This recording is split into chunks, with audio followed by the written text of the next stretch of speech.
If you've ever thought about hiring an executive assistant but haven't yet done so, then check out today's episode. And even if you've got an executive assistant and want to think about how you actually get more out of them, again, listen into today's episode. I had a brilliant conversation with Tarra Stubbins, who's the CEO of the Take It Easy group. She helps visionaries and entrepreneurs and influencers to work with brilliant people like executive assistants, but also COOs or chief of staff, to remove them from much of the day-to-day headache and the decision making that they have to do, to allow them to actually function at their highest level, to get into their zone of genius and provide the most value they possibly can to their own business by offloading everything else. I really enjoyed today's episode because it's right on the nose of where I'm at in my life, about needing to delegate some of the higher level responsibilities that I currently have on my shoulders to free me up to focus on leadership and vision in my business. That gave me the opportunity to ask the questions which I think you will love the answers to as well. And do remember to hit subscribe so you don't miss out on future episodes where I interview cool people and talk about all the apps and cool systems and technology so you can live with more presence, purpose, and peace. Thanks.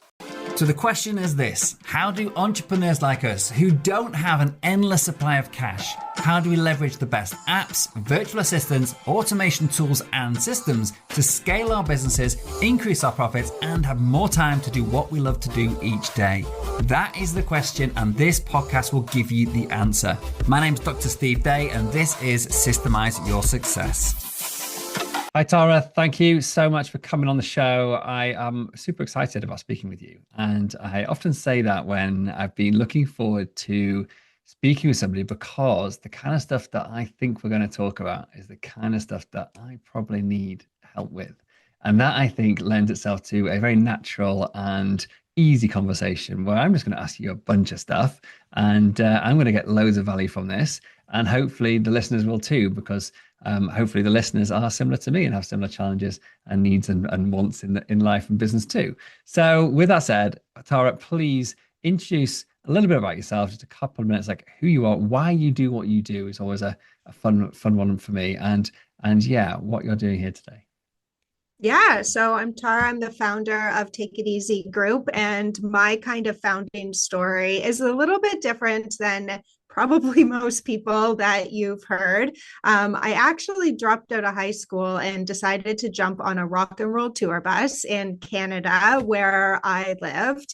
And this was in the mid 90s, so before cell phones. My mother wanted to kill me because there I was at 15 years old going on, and it wasn't even a rock and roll tour bus. It was like a dirty van on an unknown band.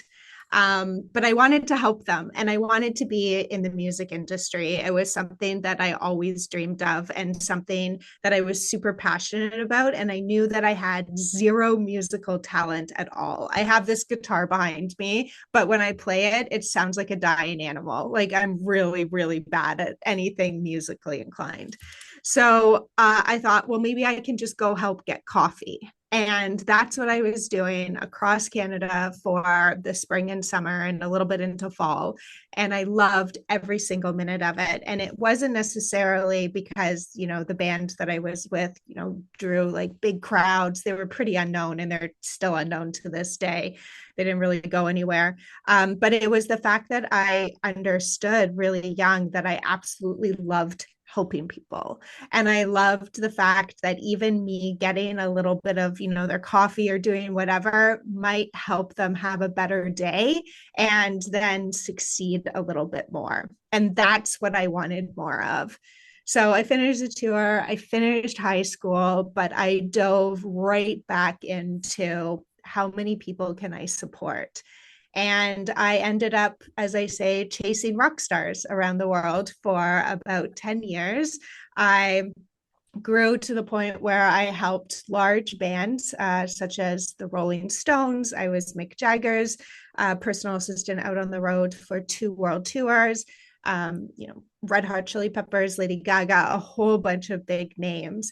And through that, I realized that I wanted more. I wanted to help more than one crazy rock star at a time. So I decided to come off the road and open up my own business.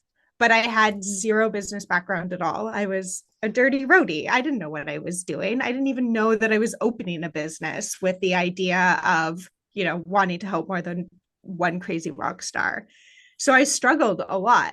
And this was back in 2007. So, not a lot of resources out there for new business owners, not like there is now.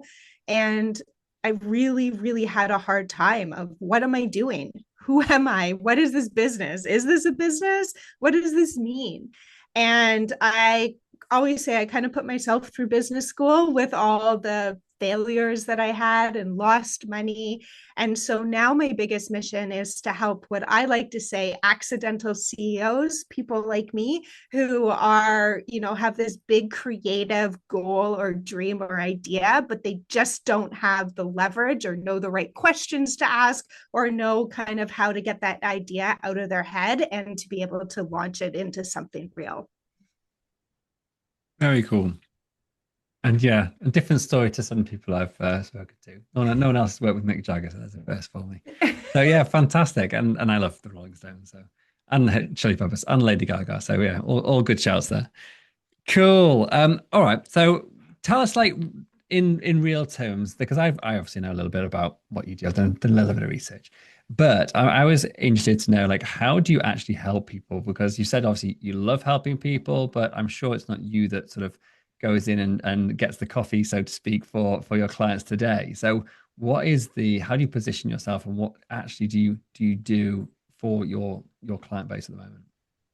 Yeah, so at the moment, we really help them get their ideas out of their head and actually to launch, or maybe they have a new idea that has just started and it's super disorganized. A lot of the founders that we help when we come in at the very beginning are doing everything. I'm sure a lot of your listeners are in the same situation where you don't think that you have enough money to be able to outsource or delegate. So you think you have to hold on to everything, or you think like this idea isn't formulated fully. So I have to figure it out on my own. Sometimes people think, oh, it's just faster if I do it. So there's a lot of holding on. So when I come in and my team comes in, we help them actually learn how to delegate and that it's okay to let go and that you can actually go farther faster if you have somebody else taking on those tasks that just don't serve you well. So what we do is a lot of actual tactical work of, let's create even in the early stages. Maybe you need a website. We don't create the websites. We're not the creative, but the ideas and the systems and the strategies behind building a business. So, maybe you need a brand kit or who is your audience or what metrics are we going after or whatever it is. And then we actually also do a lot of coaching as well. So, what is your biggest goal? Is that actually the right goal for your business at that time? And I can go on a big tangent on that one if you want me to go down that rabbit hole, because I learned a really valuable lesson through not setting the right goals for my own business. But we do really help them understand, how to operationalize your business. And you could be a celebrity. You could be Mick Jagger. You could be a one person show, a single mom starting a jewelry business in your, back in your basement or whatever it is. And it's still the same principles of being able to understand the operational systems behind the business so you can run faster. Yeah, cool. And do you actually provide like executive assistant services or help people find them as well? Is that right? We definitely do. We have our own team of executive assistants and chief of staff that we can place within businesses. And the best part about it is that we're fractional. So, you don't have to have a budget for a full-time seasoned executive assistant. Sometimes they can go for upwards of $200,000 as they're strategic and have a lot of experience behind them. And what small business can afford that? But with us, you can get our very experienced executive assistant team.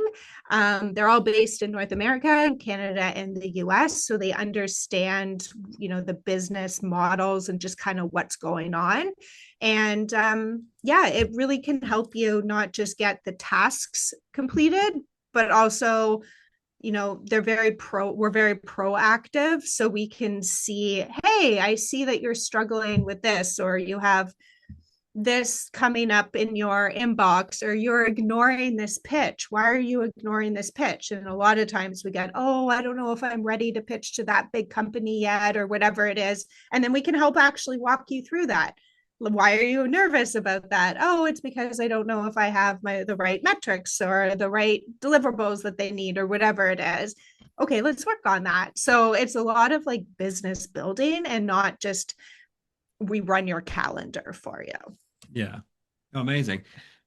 And so I wanted to get into this. This is why I sort of led the conversation this way into the world of executive assistants and beyond, because it's not just executive assistant, as you said, it's this fractional COO or chief of staff or that sort of level of person.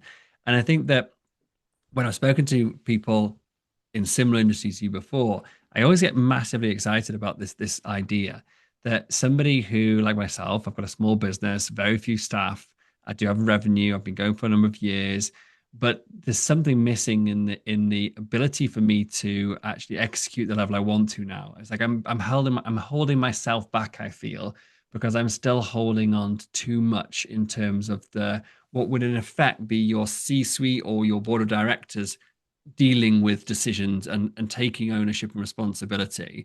Because that's not the size of company I have, then it's left onto me. So a couple of questions coming here.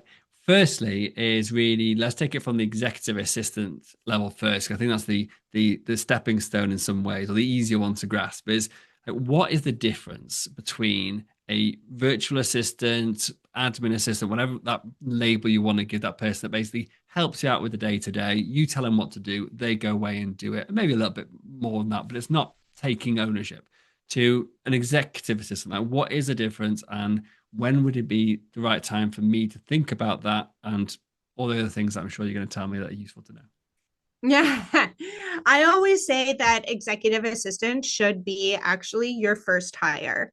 Okay. And you shouldn't necessarily go to, a virtual assistant. Now, okay, let me step back for a second. There's a lot of definitions for like a virtual assistant or administrative assistant. They could be doing your, marketing collateral. They could be helping you with sales outreach or curating some. Now, a lot of AI does this now, but curating like lists, or, maybe answering DMs on your Instagram or whatever that is. So that very tactical, like tasks that you have to do on a day-to-day basis, that is always great for for virtual assistants or admin assistants. But if you are thinking, I need more time in my business, I need more time thinking about like strategy, and I need more time actually with my clients. I talk a lot to other kind of fractional owners or service-based businesses, and they always say, oh, I'm doing great right now, so I'm not on LinkedIn as much. And then all of a sudden you see like 3 weeks later, they're posting so much on LinkedIn, and you're like, oh, they lost a client, or, now they're just trying to ramp up. But that's not how you actually build a business. You always have to be thinking about the strategy in the background. So yeah, if you are, wanting to think about how to operate within your business strategically, maybe you are the only service provider in the business, but need that extra actual CEO, operational kind of one person sitting beside you as a partner almost, that will make you grow your business faster. We all have big dreams, and we can never get there ourselves. So that's why I always say that if you hire an executive assistant first as your first hire, whether it's part-time or even full-time, it's your most strategic move. All the big executives talk about this. You hear Richard Branson, and I'm biased because I have worked with him in the past. But you hear him talking about how his executive assistant is like, he would not be able to live without her. He would not be with where he is today without being able to bounce those ideas off of each other at the beginning of the day, which he does. And I think that people get stuck, and the executive assistants are very much of that, like, oh, I don't need someone to run my calendar for me. No, of course you don't. But maybe you need someone strategically thinking about how you're actually going to optimize your time so you can actually achieve your goals of your business. And then that's when you can start really thinking about hiring an executive assistant. Yeah, cool. I actually listened to a podcast by Alex Hormozy talking about his executive assistant and about a similar sort of outlook on it, like the most valuable person in his team. And they're talking about like how much would you pay? And he says whatever I need to pay to get the person at the caliber that I need in that role. It's like that's how important this role is. It's the most important role almost in the entire business. So yeah, I love it. I also think that it's determined on everything that we're kind of talking about today is determined on the goals that you set for yourself. So, bigger goals, obviously, you need bigger help. You also need to make bigger sacrifices in your life. So, and there's nothing wrong with this at all, but if you are very happy kind of just running a small kind of side hustle, or, oh, I'm really great with 2 clients that I can manage at one time. When the client churns or leaves or whatever, I'm really happy and okay to like go out there and reach into my network again and find another one. If that's your goal and that's what you want to do and that's what brings you joy and makes you happy, you don't need an executive assistant. Please go do that. But if your goal is to, build a multi-billion-dollar or $1 million, whatever it is, brand or business, then you really need to start thinking about strategy and getting that help as early as possible. Yeah, it's funny you brought back in goals because I on my piece of paper, my notes, I'd circled the word goal. Let's go back to goals on this because I think that is me as we were talking, and I was thinking the same thing. It's like it's so like important to be crystal clear. And you said you wanted to dig into this because goals are the fun one for me as well. Because I believe I have set so many of the wrong goals over my business life. Well, not believe, I know I have set so many of the wrong goals. And often it's because I've been influenced by either business coaches who are using a cookie cutter type approach or other people out there. So people influencers or people you see on social media and them talking about what their goals are and then trying to fit that in rather than actually thinking about me. So a lot of the work I've done personally over the past couple of years is being about what goals do I need to set to become the person that I want to be the role model for my kids that I want to be. And it's not about, oh, I want to be a role model. Yes, I'm the next Richard Branson in the world. I'll be the personal model. How do I make them how can I be the role model to lead them to be brilliant people in the world? And whatever that means for you, the person listening. And so, yeah, I'd love to get into this because for me, this has been a huge shift in my my mindset about what business can actually do for us. And it goes far beyond anything monetary, far beyond anything I ever imagined it would do. And actually, I get less of my self-worth from business now, but it plays a bigger part in some ways as well, which is really interesting balance. So anyway, I'm going to hand it over to you because I know you've got loads of stuff you want to say. Yeah, I find that it's a topic that people don't really talk about. As you said, you hear, you have to set goals, you have to set SMART goals, and then you take your goals and you break them down into different, smaller steps, and then you put those smaller steps on your calendar and you do them, and then you achieve this big, wonderful dream. Well, that's all great, but are you actually setting the right goal? And no one actually says at the very beginning of setting a SMART goal, is this the right goal for you at this time? And I personally learned this lesson the extremely hard way by a massive business failure. And so, what I was doing, because I had no business background at all, I was chasing what I saw these rich and powerful and successful people in my network that I was supporting, what they were doing, or at least what I thought they were doing. And from a very kind of naive brain that I had, and I could see them setting a goal of, oh, next year I want to tour and we want to sell out these stadiums. That's the goal. Or we want to record a new album and we want to launch it with 1 million downloads on this day. Or we want to launch an airline or whatever it is. So they would just set like a big number and a big goal.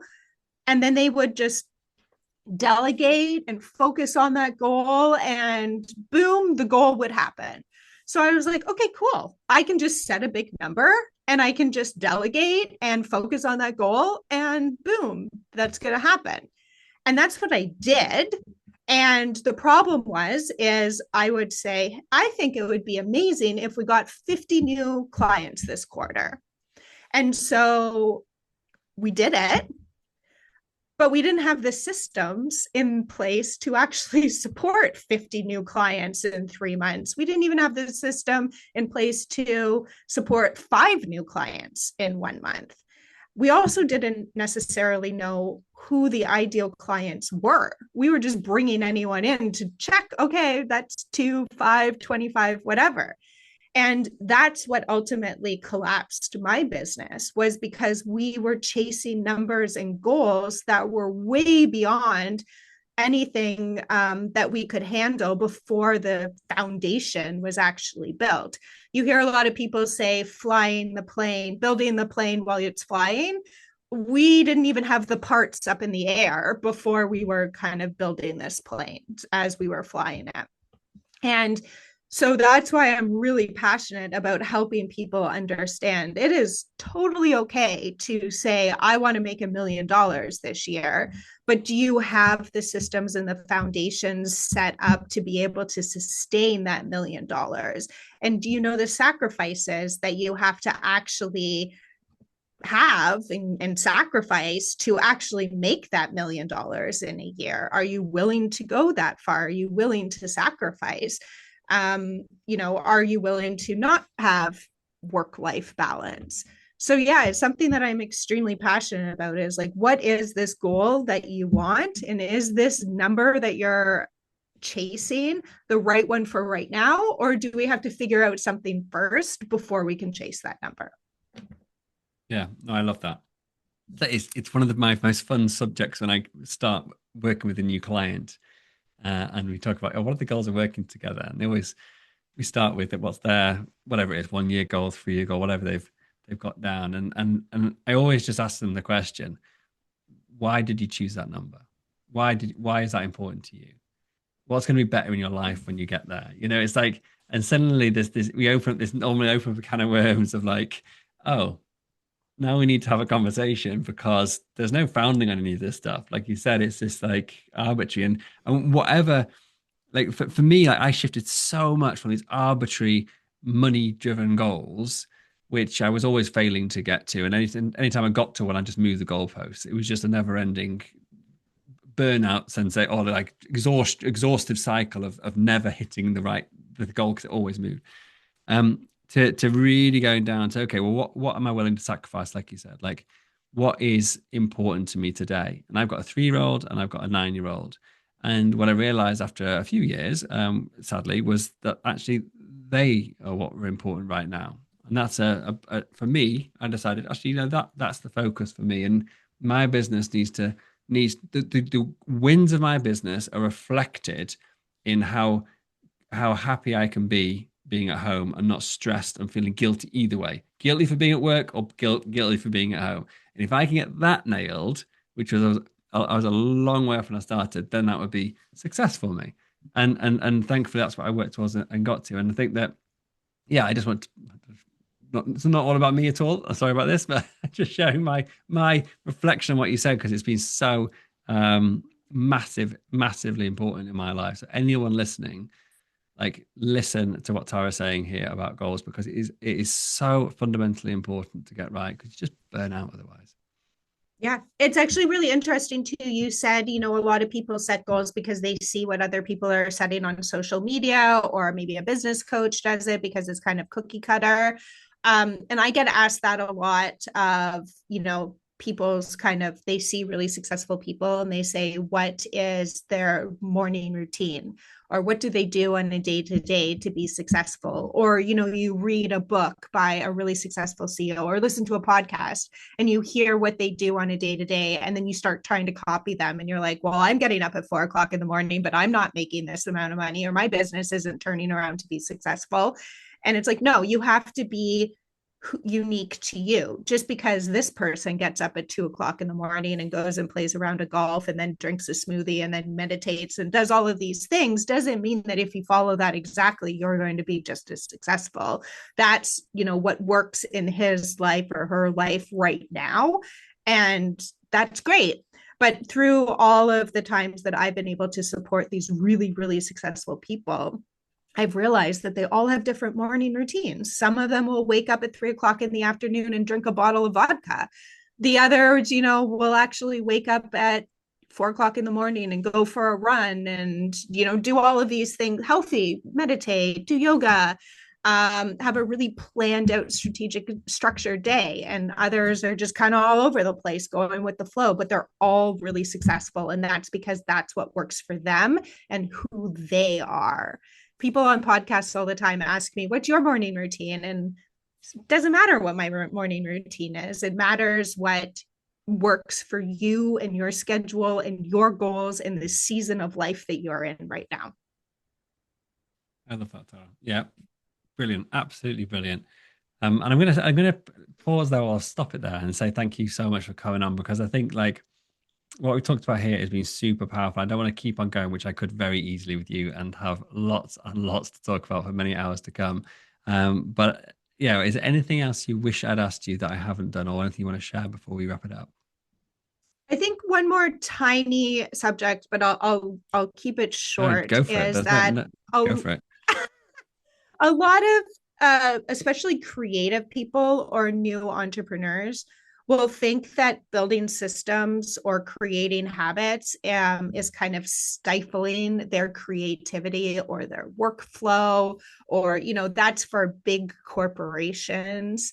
And I work with a lot of creative people and I hear this all the time. And workflows and systems, yeah, sure, they're the boring things in life and people don't necessarily like to think about them or understand them or even create them. Some people love it, but a lot of the creative people don't.